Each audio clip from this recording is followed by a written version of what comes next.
Hello viewers, আসসালামু আলাইকুম। আশা করি আল্লাহর রহমতে আপনারা ভালো আছেন। আমিও আলহামদুলিল্লাহ ভালো আছি। আমি আজকে গরুর মাংস ভুনা করব। এই জন্য আমি এখানে হাড় চর্বি সহ মাংস নিয়ে নিয়েছি। আমি এটা হাতে মাখিয়ে রান্না করব। এই জন্য আমি এখন এখানে মশলা দিয়ে নিব। একটা রসুন দিয়ে নিব গোটা, কিছু পেঁয়াজ কুচি, আদা রসুন বাটা দিয়ে দিব 1 চামচ, গরম মশলার গুঁড়া দিব 1/2 চামচ, লাল মরিচের গুঁড়া দিব 1/2 চামচ, ধনিয়ার গুঁড়া দিব 1 চামচ, হলুদ গুঁড়া দিব 1/2 চামচ, স্বাদ মতো লবণ দিয়ে মাংসটাকে মাখিয়ে নেব। তেল দিব পরিমাণ মতো, দিয়ে আমি ভালোভাবে মাংসটাকে মাখিয়ে নেব। মাংসটা মাখানো হয়ে গেলে আমি চুলায় চলে যাব। আমি মাংসটা চুলাতে বসিয়ে দিয়েছি।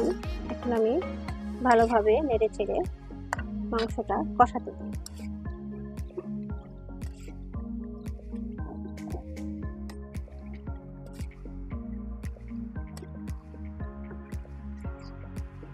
আমি মাংসটাকে সুন্দরভাবে উল্টিয়ে পাল্টিয়ে নেড়ে দিব।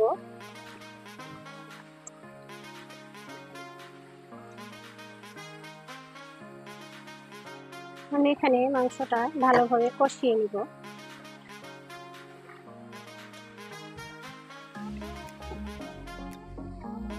মাংসটা কষানো হয়ে এসেছে। আমি এখানে সিদ্ধ করার জন্য পানি দিই।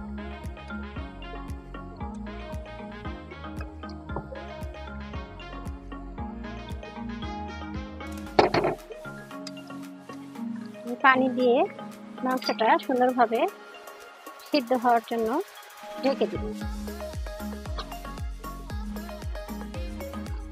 দেখুন আমাদের মাংসটা রেডি হয়ে গেছে। কত সুন্দর কালার এসেছে। আমি পরে একটু জিরার গুঁড়া আর একটু ধনিয়া গুঁড়া দিয়েছিলাম, ভাজা জিরা আর ভাজা ধনিয়া গুঁড়া। আমি একটু নেড়ে চেড়ে মাংসটাকে নামিয়ে নিই। রেডি হয়ে গেছে আমাদের মাংস।